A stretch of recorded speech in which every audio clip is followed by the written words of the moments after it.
आप देख रहे हैं उत्तर भारत। मैं हूं मोहम्मद मुद्दस्सिर। बुलेटिन की शुरुआत करेंगे हेडलाइन के साथ।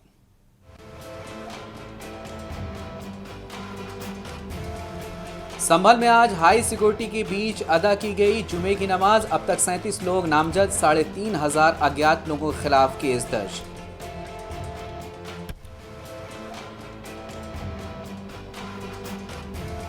सांसद इमरान मसूद ने संभल जामा मस्जिद मामले में सुप्रीम कोर्ट के फैसले का किया इस्तकबाल, कहा न्याय जरूर मिलेगा।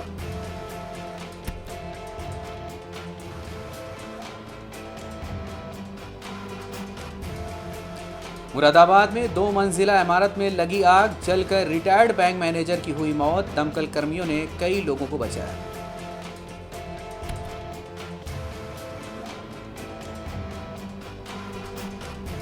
वीएचपी ने बांग्लादेश में अल्पसंख्यक हिंदुओं पर हो रहे अत्याचार के विरोध में किया प्रदर्शन। राष्ट्रपति से के नाम सौंपा ज्ञापन। खबरें आप डिटेल के साथ। संभल जामा मस्जिद सर्वे मामले में सुप्रीम कोर्ट के जरिए स्टे लगाए जाने पर मुरादाबाद से सांसद डॉक्टर रुचि वीरा ने इसे उम्मीद की किरण करार दिया है। डॉक्टर रुचि वीरा ने कहा कि सुप्रीम कोर्ट के दखल और इस फैसले के बाद हमें उम्मीद नजर आ रही और हमें इंसाफ मिलेगा। सुप्रीम कोर्ट ने स्टे लगा दिया है निचली अदालत के उस फैसले को जिस पर कई तरह के सवाल उठ रहे थे, कैसा देखते हैं इसको? देखिए, हमें कुछ उम्मीद लगी है कि सुप्रीम कोर्ट ने इंटरवीन किया है और निचली अदालतों में जो भी हो रहा था उस पर रोक लगाई है, तो हम लोग अब अच्छे और न्याय की उम्मीद कर सकते हैं। जी, हाई कोर्ट में मैम अपील करने के लिए कहा गया है, लेकिन इस पूरे मामले में कई तरह के सवाल थे, तो लोग ये भी देख रहे हैं कि जो जल्दबाजी में फैसला दिया गया, क्या उस पर भी कोई जो है एक्शन होना चाहिए? बिल्कुल होना चाहिए। देखिए, सेम डे ही तो रेट फाइल हुई, सेम डे ही आदेश हो गए, जो कमेटी बनी वहाँ सर्वे की वो बन गई, इम्प्लीमेंटेशन हो गया उसका, और 2-3 रोज़ के बाद ही मतलब फिर दोबारा से सर्वे के लिए गए। तो ये सब चीज़ें कहीं ना कहीं मंशा को जाहिर करती हैं और अब सुप्रीम कोर्ट ने इंटरवीन किया है, तो कुछ अच्छे फैसले की या न्याय की उम्मीद है। मैम, कई तरह की साजिश में देखी जा रही है, आप भी पड़ोस की सीट से हैं, तो क्या वाकई इसमें साजिश की बू आती है? देखिए, आप खुद ही समझ रहे हैं, एमपी वहाँ मौजूद नहीं थे, उन पे एफआईआर लिख दी गई, महिलाओं पे लिख दी गई एफआईआर, महिलाओं को पकड़ लिया गया, पता नहीं सारी चीज़ें आपके सामने हैं, कई लोगों की जान चली गई। तो ये कहीं ना कहीं प्रश्न चिन्ह है, ये सवालिया है, मेरा भी सवाल है, ये तो खुद ही समझ रहे हैं मंशा। सहारनपुर के सांसद इमरान मसूद ने संभल जामा मस्जिद मामले में सुप्रीम कोर्ट के फैसले का इस्तकबाल किया है। साथ ही कहा कि ये अभी सिर्फ संभल तक है, इसे पूरे मुल्क में भी रोका जाना चाहिए। ये अधूरा है, लेकिन हमें उम्मीद है कि न्याय ज़रूर मिलेगा। मैं आज सुप्रीम कोर्ट की तरफ से फैसले आने के बाद तमाम लोग इसको जो है खुशी का इजहार कर रहे हैं। हमारे साथ इस पूरे मामले पर बात करने के लिए सहारनपुर से रुकने पार्लियामेंट इमरान मसूद साहब मौजूद हैं, उनसे बात करेंगे। सर, इस फैसले का स्वागत हो रहा है, आप लोग कैसे देख रहे हैं? देखिए, ये फैसला इसका पूरा तरह से स्वागत है, चूँकि ये जो एक इंतशार पैदा करने की कोशिश, एक बड़ा अजीब सा माहौल पूरे मुल्क के अंदर बनाने की कोशिश हो रही थी, उसके ऊपर रोक लगेगी। लेकिन अब ये सिर्फ संभल तक है। ये अजमेर वाला मामला अजमेर में भी आना चाहिए और ये तमाम तर जगहों पर होना चाहिए। और मैं बार बार कह रहा हूँ कि आज ये मस्जिदों के नीचे मूर्तियाँ ढूंढने की कोशिश हो रही है, कल ये मंदिरों के नीचे कुछ और ढूंढा जाएगा, कल ये गिरजाओं के नीचे कुछ और ढूंढा जाएगा।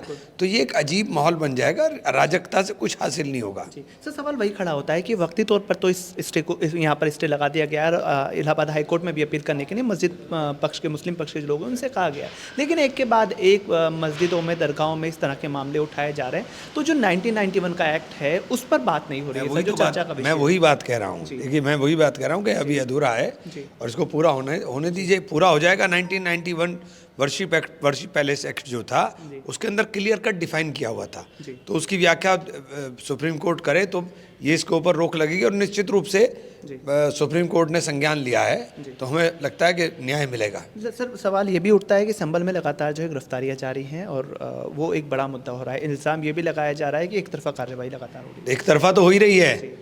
जिन्होंने कत्ल किया है उनके बारे में बात नहीं हो रही है, पत्थरबाजों के बारे में बात हो रही है। अरे भाई, पत्थरबाज थे, मैं भी कह रहा हूँ पत्थरबाज थे, पत्थर हाथ में थे, डंडा मार देते, लाठी मार देते, पैर पे गोली मार देते। तुमने तो सीधे मुसलमान की जान की कीमत क्या सिर्फ छाती पर गोली खाना है और माथे पर गोली खाना है? आप सीधे मार दे तो मार दोगे, आपके लिए इंसान की कोई वैल्यू नहीं रही।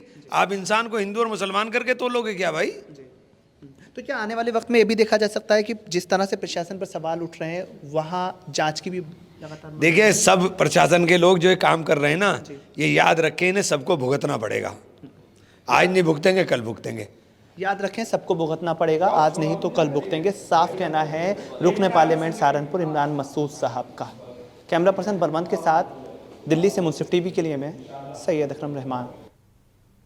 संभल में हुई हिंसा के बाद आज जुमे की नमाज को लेकर बिजनौर पुलिस अलर्ट पर रही है। पुलिस ने शाही जामा मस्जिद पर बवाल करने के मामले में 37 लोगों के नामजद करते हुए करीब 3,500 अज्ञात लोगों के खिलाफ केस दर्ज किया है। अज्ञात लोगों की पहचान करके उन्हें गिरफ्तार करने के लिए एसपी कृष्ण कुमार बिश्नोई ने एसओजी और सर्विलांस टीमों के साथ पुलिस की कई टीमों को लगा दिया है। संभल हिंसा मामले पर सुप्रीम कोर्ट के आदेश पर उप मुख्यमंत्री केशव प्रसाद मौर्य ने कहा कि सरकार हमेशा कोर्ट के आदेश का पालन करती है। सपा लगातार कोर्ट का उल्लंघन करते हुए नजर आती है। मैं कोर्ट के फैसले का स्वागत करता हूं। सपा और उनके गुंडे, दंगाइयों और अपराधियों को हिदायत देता हूं कि माहौल खराब करने की कोशिश ना करें। माननीय न्यायालय के आदेश का सरकार सदा से पालन करती है। समाजवादी पार्टी लगातार माननीय न्यायालय के आदेशों का उल्लंघन करने वाला कार्य करती है।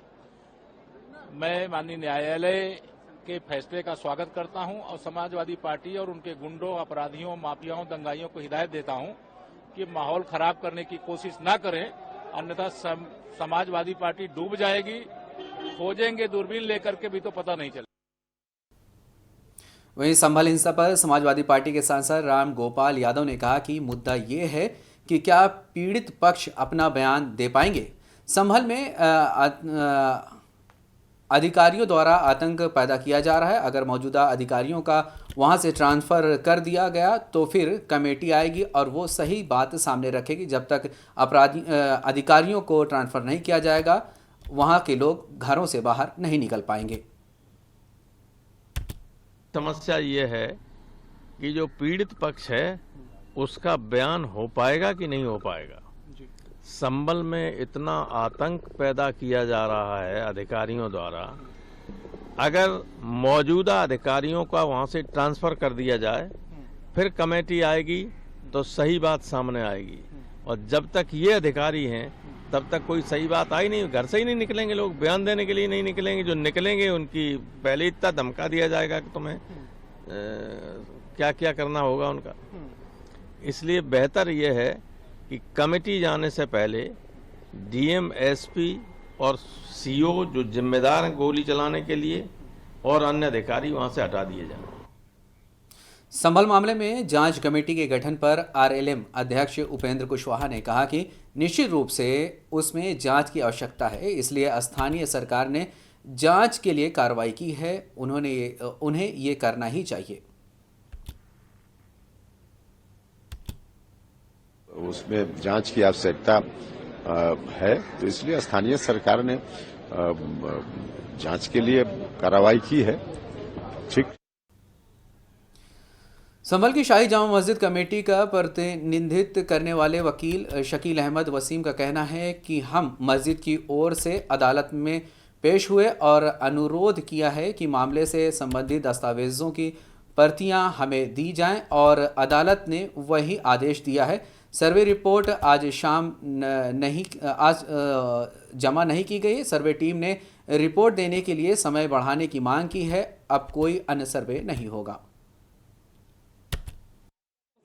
आज हमने मस्जिद की तरफ से अपीयरेंस दी और उसमें नकलें मांगी वादी पक्ष से। उन्होंने हमें नकलें देने के लिए आदेशित कर दिया। न्यायालय ने 8 जनवरी मुकर्रर कर दिया। आज क्या सर सर्वे की रिपोर्ट भी पेश? सर्वे रिपोर्ट पेश नहीं हुई, दरखास्त दी उन्होंने कि टाइम दे दिया जाए और उस पर हमने आपत्ति रिपोर्ट दाखिल करने के लिए। देहरादून में उत्तराखंड के मुख्यमंत्री पुष्कर सिंह धामी ने कहा कि सेलक्यारा रेस्क्यू ऑपरेशन को आज 1 साल पूरे हो रहे हैं। मैं इसके लिए प्रधानमंत्री नरेंद्र मोदी का धन्यवाद अदा करता हूं, जिन्होंने इस अभियान के लिए हमें सभी माहिर और सामान उपलब्ध कराया है जिसका हमें आवश्यकता थी।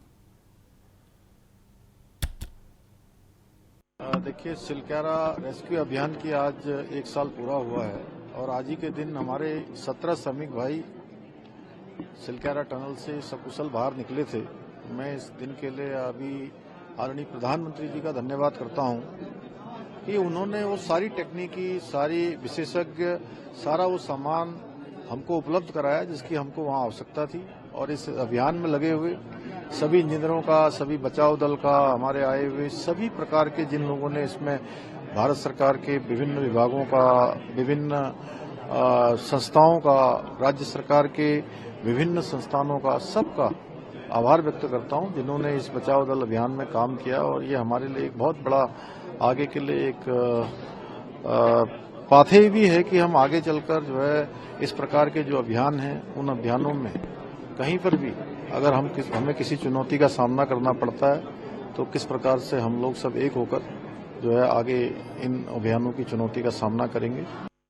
वहीं रुड़की भाजपा के पूर्व विधायक चंद्रशेखर के निधन पर शोक व्यक्त करने पहुंचे मुख्यमंत्री पुष्कर सिंह धामी ने उनके परिजनों को धीरज बांधा और पूर्व विधायक की मौत पर गहरा शोक प्रकट किया। इस दौरान सुरक्षा के कड़े प्रबंध रहे हैं। इस अवसर पर मुख्यमंत्री पुष्कर सिंह धामी ने कहा कि पूर्व विधायक चंद्रशेखर एक वरिष्ठ नेता और समाज सेवक थे।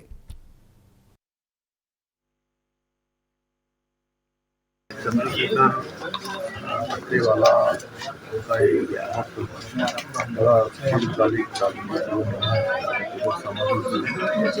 हमेशा सरलता के नाते, सहजता के नाते और हर किसी के दिल में उनकी बड़ी अहम छाप है। और मेरा भी उनसे बहुत व्यक्तिगत संबंध रहा है। लगातार हम विधानसभा में, सदन में एक साथ कई वर्षों साथ में रहे। उनका जाना हमारे लिए बहुत अपूरणीय क्षति है। कांग्रेस सांसद गौरव गगोई ने कहा कि सरकार स्पष्ट करे कि कौन सा वो मुद्दा उठाना चाहती है और कब उठाना चाहती है। क्या सरकार ने कहा है कि अडानी, मणिपुर, संभल, चीन और विदेश नीति पर चर्चा होगी? सरकार की तरफ से कुछ नहीं आया है। उन्होंने ना तो विषय स्पष्ट किया है और ना ही तारीख। जिस दिन वो विषय और तारीख स्पष्ट कर देंगे हम सदन चले जाएंगे। सरकार स्पष्ट करे कि वे कौन सा मुद्दा उठाना चाहती है और कब उठाना चाहती है। क्या सरकार ने कहा कि अडानी पे चर्चा होगी या कब होगी? क्या सरकार ने कहा कि मणिपुर पे चर्चा होगी या कब होगी? क्या सरकार ने कहा संभल पे चर्चा होगी या कब होगी? क्या सरकार ने कहा कि चीन पे चर्चा होगी या कब होगी? क्या सरकार ने कहा कि विदेश नीति पे चर्चा होगी या कब होगी? सरकार की तरफ से तो कुछ भी नहीं आए। ना विषय उन्होंने स्पष्ट किया है, ना तारीख उन्होंने स्पष्ट किया है। जिस दिन वो विषय और तारीख स्पष्ट कर देंगे उस दिन हम सदन चला पाएंगे। लेकिन सरकार अब उनमें एक नया अहंकार हमको देखने को मिल रहा है।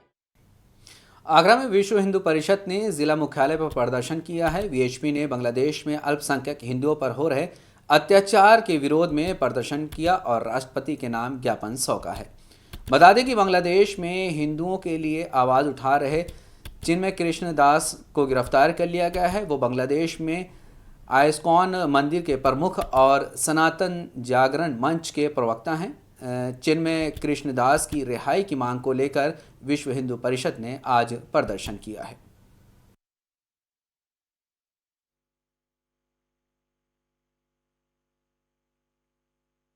बांग्लादेश के अंदर इस्कॉन मंदिर के पुजारी श्री चिन्मय दास कृष्ण जी महाराज जी को बिना किसी वजह से गिरफ्तार किया गया और उनकी गिरफ्तारी का जो मूल कारण था वो विगत कई दिनों से, कई महीनों से वहां हिंदुओं पर हो रहे अत्याचारों के विरोध में वो लड़ रहे थे, संघर्ष कर रहे थे और हिंदू समुदाय को एकजुट कर संघर्ष भी कर रहे थे। क्योंकि हम सभी लोग जानते हैं वर्ष 2013 से बांग्लादेश के अंदर हिंदुओं के ऊपर कम से कम 4000 हमले हो चुके हैं और इसके विरोध में श्री चिन्मय दास जी महाराज जी निरंतर संघर्ष कर रहे थे हिंदू समुदाय को एकजुट कर। इसको देखते हुए उन पर फर्जी मुकदमा लगाकर उनको गिरफ्तार किया। मुरादाबाद के बुद्धि विहार इलाके में 2 मंजिला इमारत में आग लग गई है। घर में मौजूद रिटायर्ड बैंक मैनेजर की जलकर मौके पर मौत हो गई है। वहीं घर के अंदर कई लोग फंसे हुए हैं। उन्हें बाहर निकालने के लिए फायर ब्रिगेड की गाड़ियों को मौके पर बुलाया गया। फायर ब्रिगेड ने मौके पर पहुंचकर कई लोगों को रेस्क्यू करके उनकी जान बचाई है।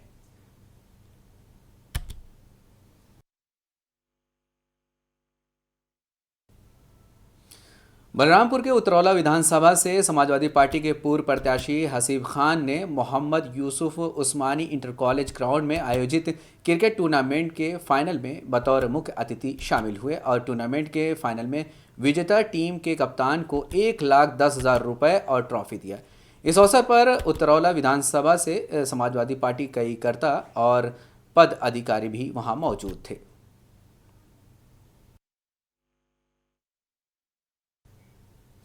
बरेली के पीलीभीत बाईपास पर हुई गोलीकांड के मुख्य आरोपी और भूमाफिया राजीव राणा पर पुलिस ने शिकंजा कस दिया है। इज्जतनगर थाने में राजीव राणा समेत 33 बदमाशों पर गैंगस्टर का मुकदमा दर्ज किया गया है। इनमें 19 बदमाश जेल में हैं जबकि 14 जमानत पर बाहर हैं। उनकी गिरफ्तारी के लिए पुलिस की टीम गठित कर दी गई है।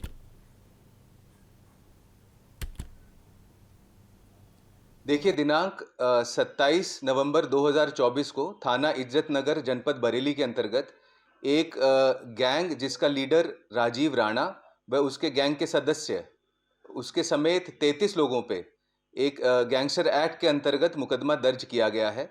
इस गैंग के द्वारा पूर्व में सरकारी भूमि व अन्य भूमियों पर अवैध कब्जा करने के लिए क्रिमिनल प्रयास किए गए और इनके द्वारा इज्जतनगर थाने के अंतर्गत एक बड़ी घटना भी कारित की गई पीलीभीत बाईपास पे। उसके उपरांत इस गैंग के कई मेंबर्स को गिरफ्तार करके जेल भेजा गया था और आज इनके विरुद्ध गैंगस्टर एक्ट के अंतर्गत कड़ी कार्रवाई करते हुए मुकदमा दर्ज कराया गया है।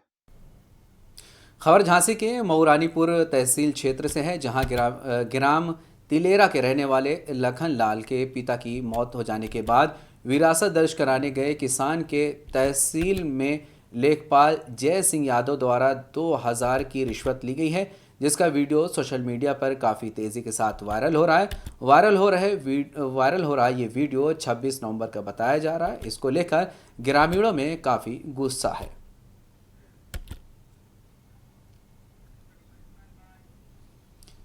संभल के जुनवाई थाना के गांव में एक नाबालिग के साथ कुकर्म के लिए दोषी ठहराए गए गांव के ही रहने वाले को 20 साल की सज़ा सुनाई गई है। पीड़ित के पिता ने 23 मई 2022 को घटना की रिपोर्ट दर्ज कराई थी।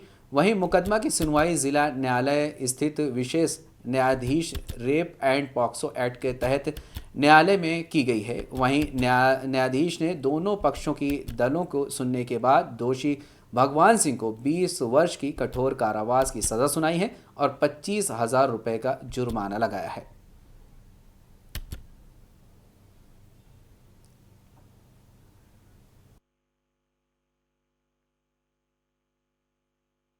हाँ जी, ये आज जो है ADJ second rape and POCSO के यहाँ पे ये जुनावई थाने का मामला है।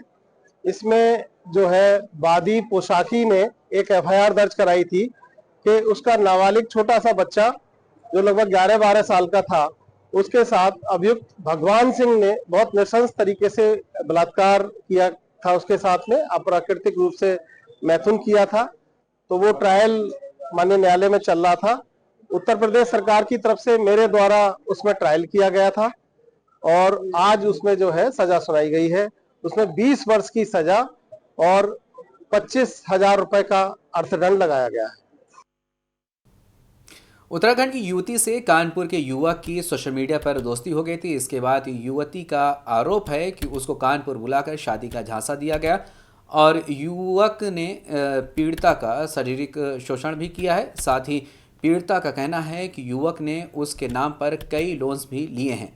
थाने में सुनवाई न होने पर पीड़ित पुलिस उपायुक्त दक्षिण कार्यालय पहुंची है। वहां इसको जांच करके जल्दी ही शातिर युवक के खिलाफ कार्रवाई करने की बात कही गई है।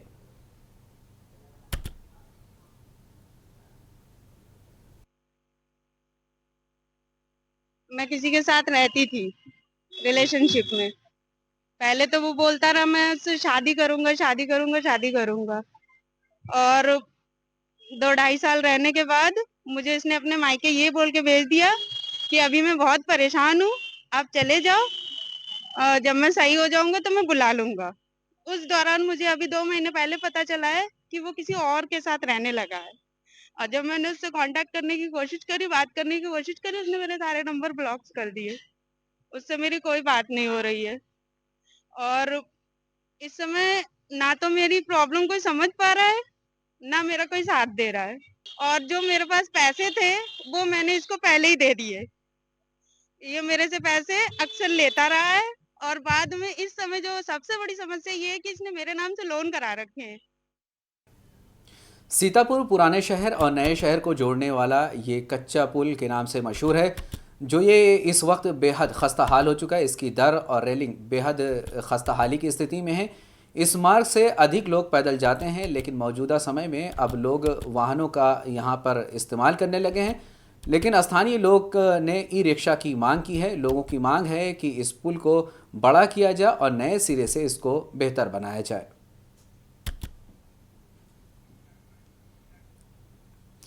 बरेली के बेड़ी कोतवाली क्षेत्र के मोहम्मदपुर चौराहे पर बिजली विभाग की लापरवाही के कारण एक युवक 11,000 की लाइन की चपेट में आ गया है और बुरी तरह से झुलस गया है। अभी युवक की हालत गंभीर बताई जा रही है। वकील के केबल के खुले होने की वजह से लोग काफ़ी यहाँ पर परेशान हैं और उनमें गुस्सा पाया जा रहा। स्थानीय लोग ने सरकारी एम्बुलेंस के जरिए युवक को अस्पताल भेज दिया है।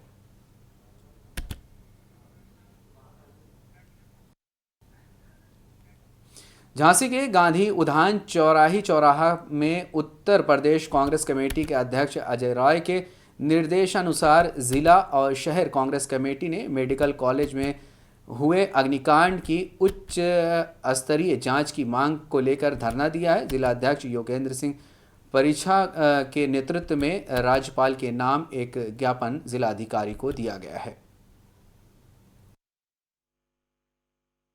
आज हम सब लोग यहाँ 15 नवंबर झांसी मेडिकल कॉलेज में जो अग्निकांड हुआ था, जिसमें 18 बच्चों की दर्दनाक मौत हुई थी, उसके संदर्भ में 20 तारीख को हमारे माननीय प्रदेश अध्यक्ष जी अजय राय जी यहाँ आए थे। अजय राय जी के कुछ उसमें सवाल थे कि 18 बच्चों के वार्ड में 49 बच्चे क्यों भर्ती हैं। 49 बच्चों के हिसाब से निश्चित रूप से आपने इक्विपमेंट लगाए होंगे, उसकी वजह से ओवरलोडिंग हुई थी। इलेक्ट्रिफिकेशन की जाँच कब हुई? फायर इक्विपमेंट जो 2019 में एक्सपायर हो गए थे, उन्हें क्यों नहीं हटाया गया, उनकी क्यों बदली नहीं की गई है, और उस पर न्याय।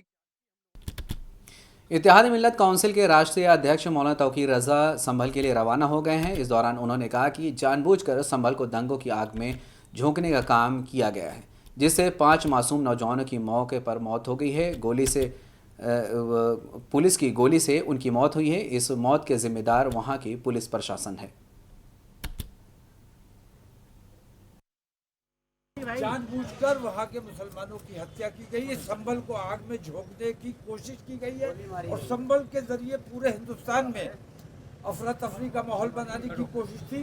तो इन तमाम लोगों को वहाँ से हटाया जाए और उच्च स्तरीय जांच कराई जाए और जांच में जो मुजरिम पाए जाए उन्हें माकूल सजा मिलनी चाहिए। साजिश इसमें बराह रास्त नरेंद्र मोदी की साजिश है, बराह रास्त उस जज पर दबाव बनाया गया है और मुनज़्ज़म साजिश ये सामने आई कि वो तमाम प्रशासन और पुलिस बिल्कुल अलर्ट बैठा हुआ था कि बस ऑर्डर आना है तो हाथ के हाथ ऑर्डर, हाथ के हाथ उस पर कंप्लाइंस और सीधे मस्जिद में घुस जाना। यहाँ तक मुसलमानों ने कोई रिएक्शन नहीं दिया, सब्र से काम लिया। लेकिन दूसरा सर्वे जब इन्हें ये लगा कि मुसलमान रिएक्शन नहीं दे रहा है, हम दंगा कराना चाहते, दंगा कराने में नाकाम हो गए, तो दूसरे सर्वे के बहाने मस्जिद में। खबरों में फिलहाल इतना ही। आप देखते रहिए मुंसिफ टीवी। मुझे दीजिए इजाज़त। शुक्रिया।